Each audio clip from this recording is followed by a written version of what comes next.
Hey everyone, we are going to now take a look at our example problem for assignment 6, chapter 5 in your book on closing entries. We're going to be doing, as an example, problem 5.5b. It's pretty close to the problem one of the problems you'll be doing is 5.5a. I've done a little bit here. I've kind of smushed the worksheets together. They kind of come in two sheets. You can do that on your homework if you want, as long as it lines up. Be careful to make it line up, of course, because then if it's not, things will go sideways pretty quickly. And I've also gone ahead and put in most of the values. We did worksheets on our last assignment, so you should have at least some experience doing that, but here we start with our trial balance, and this is just copied straight from the book. We start with our trial balance, we do our adjustments, we have our adjusted trial balance, and then we do our income statement, and then we bring over everything else from our adjusted trial balance. We do that on our expenses, and we do that with our balance sheet. But here, just thought we'd go over the very end of it, because the first thing that the problem asks you to do is to complete the worksheet. So let's see what we've got here. We're doing the income statement now. So that's going to be revenue minus expenses equals net income or net loss. So let's take a look and see what we've got here for expenses. And it appears, and it doesn't appear, it is reality, we spent more money than we made. So we are going to have a loss. So what we will do here is we will bring down our 2400. We will put in our negative 220 there, balance these out. So, our net income, negative 220. And now let's do the balance sheet, factoring in our negative 220. First, let's go ahead and auto sum. Let's see what we have on our debit side. Okay, 33,165.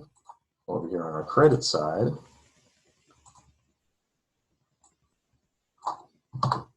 we've got 33,385, which if we then, just like we did in the last chapter, bring over our net income, we're going to end up balanced with 33,165. Let's bring that down, and these two numbers together.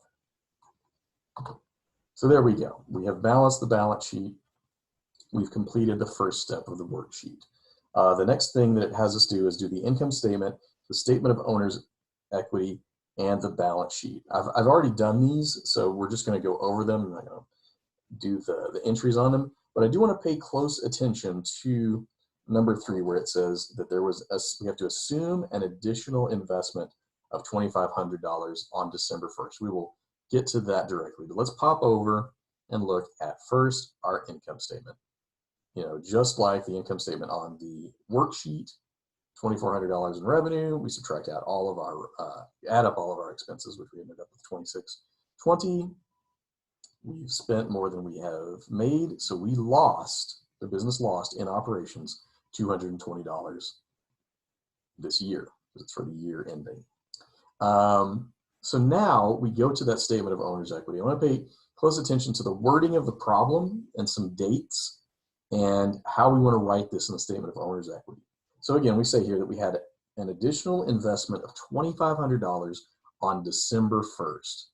Our worksheet is from December 31st. So since that investment happened before we're doing these calculations, we know that that $2,500 is already calculated in right here when we have the 26.5. So, and that's going to be reflected in our statement of owner's equity. This is going to come up in your problem as well. Because the investment happened before, happened during the year, happened in December, we know what the total was at the end of the year. This has to have been factored in. So we're just going to take, we're going to start with the 26,500, but we know that the 2,500 of that was that investment. So we just split it out. We don't add, the key here is to not add another $2,500, because that $2,500 is already factored in here, because it happened, because we're doing this after the fact of the investment. It's already factored in. So just wanted to point that out. It will come up in your homework. So we start with our $2,500, that additional investment, and we have our $220 loss. It's a small loss, but it is a loss. And that gets us, we subtract 220 from 2,500, and we get 2,280. That's our subtotal. We also had a draw, so we're going to, factor that out. So we're going to subtract that drawing as well. It leaves us with $780 increase in capital. So we did, capital does go up, but not nearly as much as it would have if we hadn't lost some money. But we end up with $24,780 in our capital account. And then we do our balance sheet right here. We're going to use that $24,780 here. We're going to add our two liabilities, and we're going to add up all of our assets. And here, of course, we take our equipment, we subtract our accumulated depreciation for the equipment, and we subtract our depreciation for the truck. Add all those up and we balance. I've kind of gone through those really quickly. We've done those a number of times in the class already. Should be getting pretty comfortable with those, so I didn't go any in depth. But just real quickly, there's our 220 net loss from previous after our revenue minus expenses, factoring in the investment that already happened. So we just split it out here, the 24 that we had initially, and that investment of 2,500. Got our net loss, got our withdrawals, so we end up with 780. There we go, 24,780. Add everything up, we balance. So now what we're going to do is we're going to move on to the closing entries.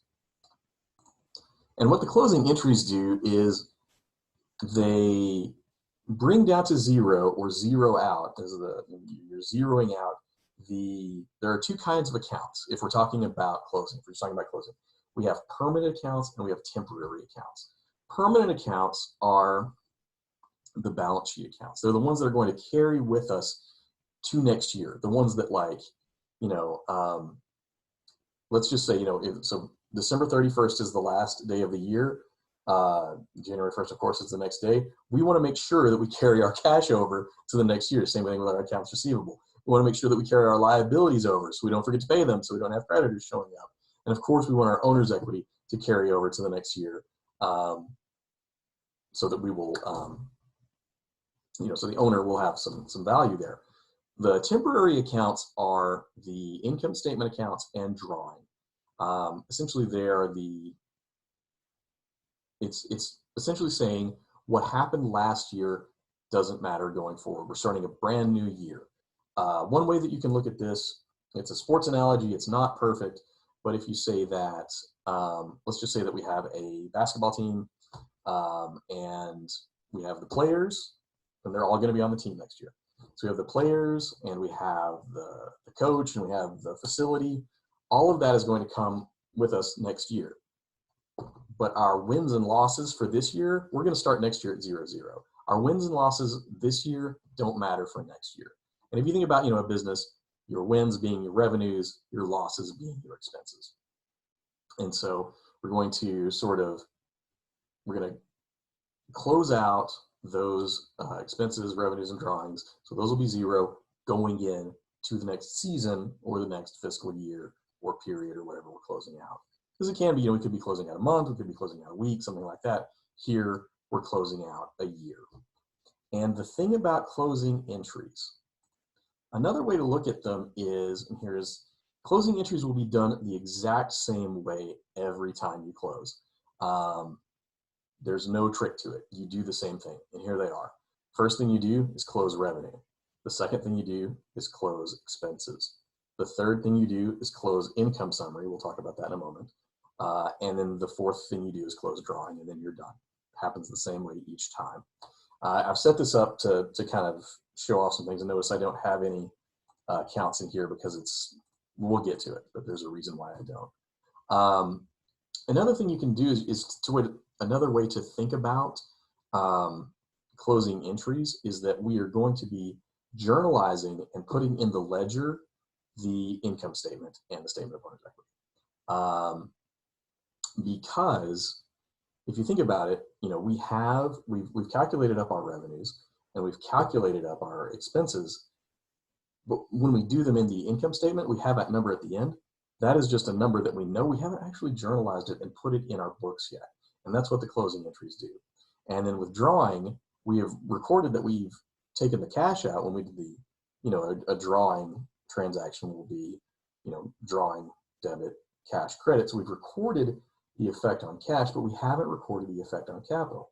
So in this way, we're closing those accounts, and we're also moving those, or actually we're journalizing and posting to the ledger the effects that those things have on capital. And it'll be clear as we go through these. So the first thing that we want to do is close our revenue. And so I'm going to start here. We know back from our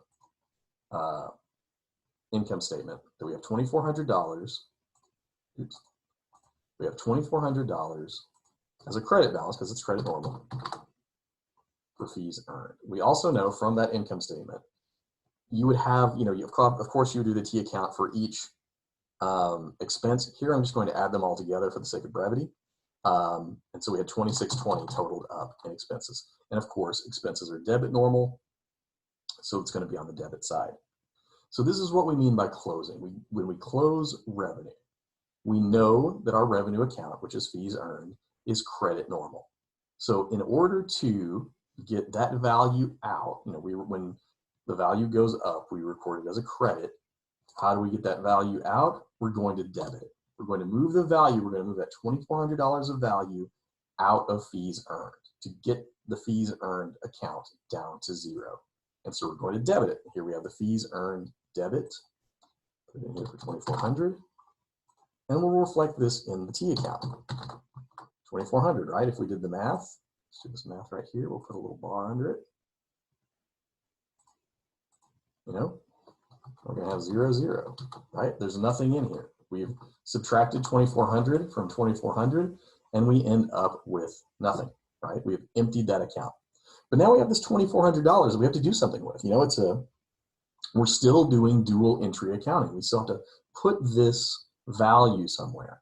And that's where in accounting, we use an account called income summary. You will only use the income summary account during closing. The only time it has any value in it is during closing. So it's more of a tool than anything. And if you think about if this was done on a computer, income summary would have value in it for a second. Even as we do it by hand here, it's only going to have value in it for a couple of minutes. I just use the term holding tank. It's a holding tank for the value in our revenue and expenses before we factor them in to our capital account. So we just have this little account, we have it here so that we have somewhere to put them when we close them. And it should be noted that income summary is an owner's equity account. As such, it is credit normal. So we hit, and here we are crediting, we're putting value in it. So $2,400. And income summary here, 2,400. Okay. So now we have closed our revenue, moved it into income summary. The next thing we want to do is close expenses. And we do this the exact same way. We close it to income summary. So what we're going to do, I'm going to pause this so I can bring over all the values, cut and paste them. So I brought over all the expenses. Again, we would do one of these for each of these accounts, but I'm doing them all together just to be brief here. So we started out, we have all of this, this adds up to 2620. We had that value in expenses, which is debit normal. So in order to get it over to the to zero, to move this down to zero, for each of these we do, but I'm doing it all at once, we would then credit it. And so when we credit this for 2620, we now have, just like we had for our expenses, now we're down to zero. But again, we've got to put this value somewhere. We just, we have these expenses, we've got to put them somewhere. And so what we do, we put them in the income summary account, just like we did with fees earned, but of course, we're going to put it in on the debit side because we've credited all of our expenses to get down to zero. So now we need to debit our income summary. So now, if we look at income summary, our total credits, 2,400, our total debits are 2,620. And, it's a credit normal account. We have more debits than we have credits, so we're going to have a negative balance. We're going to have 2,400 and then 2,620 subtracted from 2,400. You're going to end up with a balance of 220 on the debit side. This reflects our loss of $220. So here we're in the T account here, we're recording our loss. We haven't journalized that loss. And here's where we're going to journalize that loss.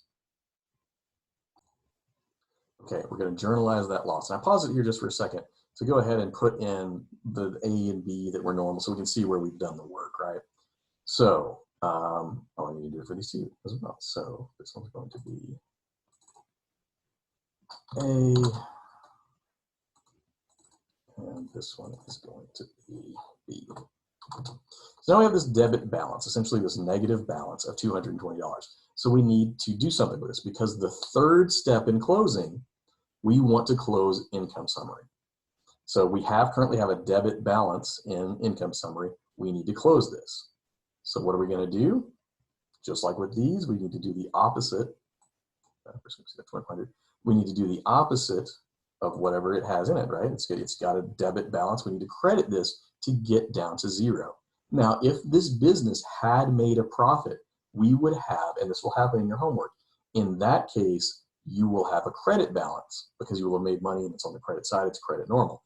You would have more credits than debits. Here we didn't, and this is going to be the key to our example versus the problem that you have at home.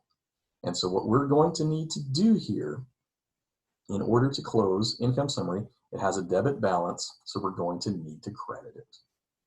So for C here, we're going to credit, oops, boy, I need to type this better. So we credit the income summary account for $220. And I'm going to go ahead and put in our income summary credit. I'm going to do this first, $220. The other account that we're going to be working with then is the capital account. Because, think about this going from the income statement to the statement of owner's equity, and how if we go back and we look at the statement of owner's equity, that loss affects the capital account. You end up, if this was all, we didn't have this other investment, we would have a decrease in capital, right? So this is what we're doing. We're taking the net loss from the income statement and we're journalizing it. And so, oops, we go here, and I'm going to pause this. So I'm going to put in more T accounts.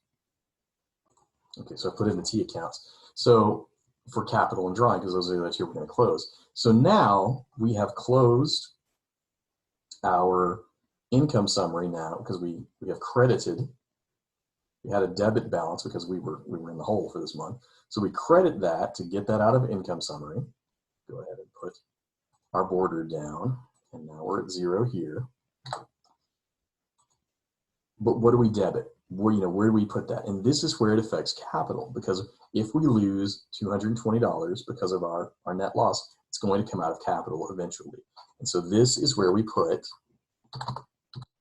Tom, and that is what we're going to debit, because again, capital account, it's credit normal. We're losing money, so we're going to debit it. Put that there, put 220 here. Let's do the format there. And so now we do the math, and we're at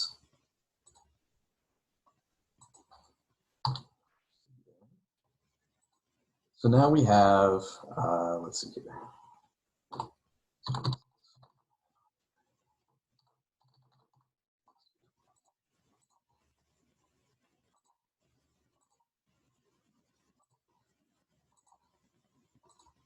So now we're at 26,280, which is the 26,500 with a 220 subtracted from it.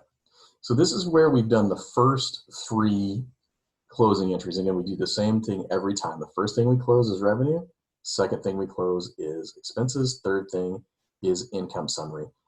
they all kind of tie together, right? So you've got your revenue, you got your expenses, and you've got your income summary, which is made up from the revenue and the expenses. And then the final thing that we close is drawing. Like I said before, when we originally do a drawing entry, we record the cash leaving the business, but we don't record that on the capital side of the value leaving the business. And so here we do it just the same because it's the 1,500. You know, we need to do a credit in drawing of 1,500 to get this down to 0.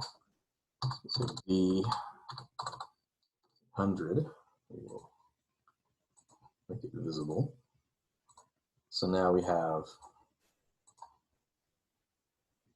0 here. And we're also going to subtract, because we're going to debit, so we've got our credit of 1,500.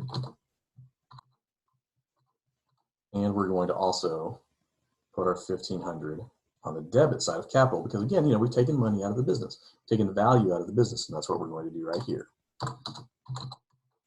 So 100 there, and we'll do D 100 here. Format there, it won't be perfect, but that's fine. And now, if we do the math here,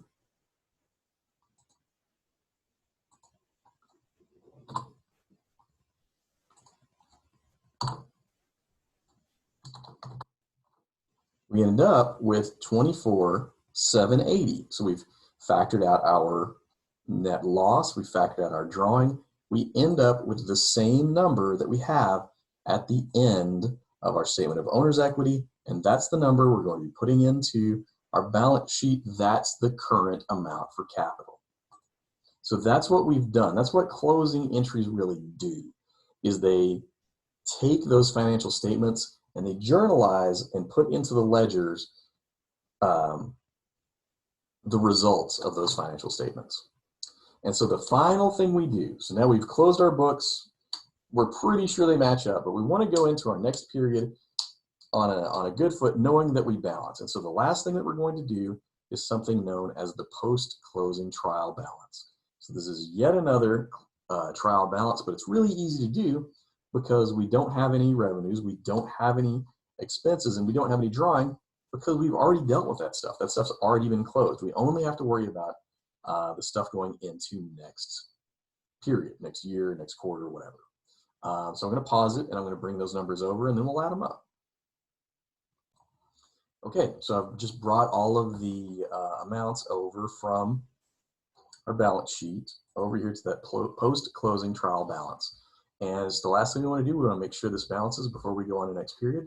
So let's take a look. So we will auto sum here.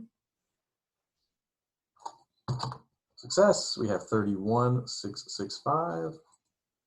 We know from the book tells us that's the correct answer, so we can know that. But do we match? Do we have 31,665 here?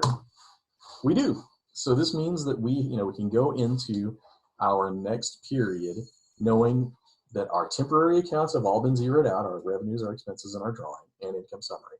Those have all been zeroed out. Our permanent accounts, they're with us, they're going forward, and we can call it a day, or call it a period, whatever it is. And that's it. And this is how we, if you look at the beginning of the front flap of your book, in the steps in the accounting process, you will see that there are 9 steps there, and we've done them all. We have gone through the accounting cycle, start to finish. Knowing this now, you can absolutely finish your final project. And yeah, look forward to seeing them. Good luck with this homework. Thanks.